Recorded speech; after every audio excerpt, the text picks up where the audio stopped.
আবু যার বলেন, কবরের মাটি তোর ভিতরে কারে রাখবো কি জানিস? তোর ভিতরে আজকে তাকে রেখে দিতেছি, তিনি হলেন আখিরি জামানার পয়গম্বর বিশ্বনবী জনাবে মুহাম্মদ রাসূলুল্লাহ সাল্লাল্লাহু আলাইহি ওয়াসাল্লামের কলিজার টুকরা মা ফাতেমাকে তোর ভিতরে রাখবো। খবরদার কবরের মাটি বেয়াদবি করবি না। কিতাবে এসেছে হযরত আবু যারকে বাড়ি শুনতে পেলেন, আওয়াজ এলো কি যেন বলতেছে, রে আবু যার, আমি ফাতেমাকে চিনি না, হাসান হোসেনের মাকে চিনি না, আলীর স্ত্রী চিনি না, রাসূলের মেয়ে মা ফাতেমাকে চিনি না। আমল যদি ভালো হয় আমার ভিতরে, আমল ভালো নিয়ে যে আসবে শান্তিতে থাকবে, আর আমল যদি খারাপ হয় আমার ভিতরে, তার অবস্থা চূড়ান্ত হয়ে যাবে। কবর থেকে আওয়াজ আসতেছে, সাবধান! আমি কবর হাসান হোসাইনের পরিচয় চাই না, আমি ফাতেমার পরিচয় চাই না, আমি কবরের পরিচয় হলো নেক আমল। এটা এমন একটি জায়গা, কোনো ব্যক্তি চিনি না, কোনো মানুষ চিনি না। আমল যদি ভালো হয় ভালো কথা, আমল যদি খারাপ হয় আমি মাটি, আমার আচরণ মারাত্মক হয়ে যাবে।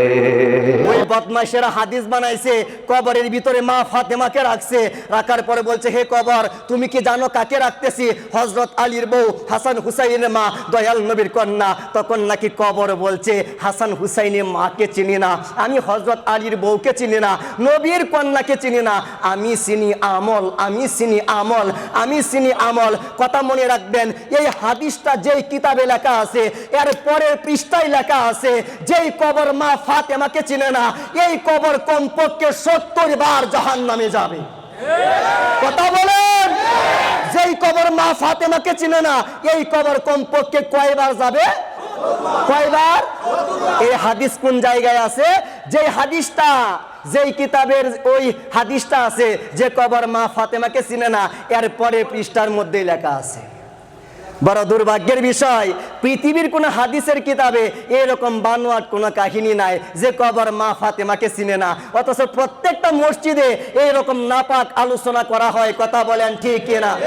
আরে ফাতেমাকে আপনি চিনেন? যে মা ফাতিমাতুজ জাহরা সালামুল্লাহি আলাইহা জন্মগ্রহণের পর আমার রাসূলুল্লাহ বলে, ইন্নামা সাম্মাইতু ইবনাতি ফাতেমা, হে সাহাবীরা, আমি আমার কন্যার নাম রাখলাম ফাতেমা। সাহাবায়ে কেরাম বলল, ইয়া রাসূলুল্লাহ, ফাতেমা রাখলেন কেন? আমার নবীজি বলেন, লি আন্নাল্লাহ ফাতামাহা ওয়া মুহিব্বিহা আনিন নার, কারণ আমার আল্লাহ এই ফাতেমার জন্য 7টা জাহান্নামের আগুনকে হারাম করে দিয়েছে। শুধু তাই নয়, ওয়া মুহিব্বিহা আনিন নার, যারা কিয়ামতের আগ মুহূর্ত পর্যন্ত আমার ফাতেমাকে ভালোবাসবে, আল্লাহ পাক এই সকল পাগলদের জন্য 7টা জাহান্নামের আগুনকে হারাম করে দিয়েছেন। আরে হাদিস বলতেছে ফাতেমার জন্য 7টা জাহান্নামের আগুন হারাম। হাদিস বলতেছে ফাতেমা 8টা জান্নাতের সমস্ত মহিলাদের লিডার হবে, সরদারিনী হবে। আর মুল্লা বলতেছে কবর নাকি মা ফাতেমাকে চিনে না। এই রকম মুল্লার আমার জীবনে দরকার নাই নাই নাই। কথা বলেন ঠিক না? এবার চলে আসুন সম্মানিত বাবাজিরা, রাগ করতেছেন? যে মা ফাতিমাতুজ জাহরা সালামুল্লাহি আলাইহা আপনার আমার মুক্তির জন্য 2টা কলিজার টুকরা হাসান হুসাইনকে কুরবান দিয়েছেন, সেই মা ফাতেমার অবমাননা জীবন থাকতেও মানতে পারবো না। বলেন মানা যাবে? আপনি মা ফাতেমাকে চিনেন? আপনি একটু তিরমিজির হাদিস খুলেন।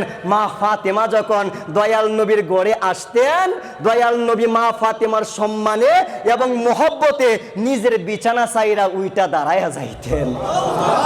আহা, তিনি সেই মা ফাতেমা, তিনি সেই মা ফাতেমা যার সম্মানী রাসূলুল্লাহ দাঁড়ায়া যাইতেন, যার মহব্বতী রাসূলুল্লাহ দাঁড়ায়া যাইতেন। আমার রাসূলুল্লাহ বলে, শোনো, কিয়ামতের ময়দানে আল্লাহ পাক পর্দার আড়াল থেকে একটা ফেরেশতার মাধ্যমে এলান করবেন, হে ফেরেশতারা, গুদ্দু আবসারাকুম, তোমরা প্রত্যেকেই আজকে মাথা নিচু করো, কেউ উপরের দিকে তাকায়ও না। কারণটা কি? আজকে আমার বন্ধুর কন্যা ফাতেমা 70,000 হুরফড়ি লইয়া জান্নাতের মেহমান হবে।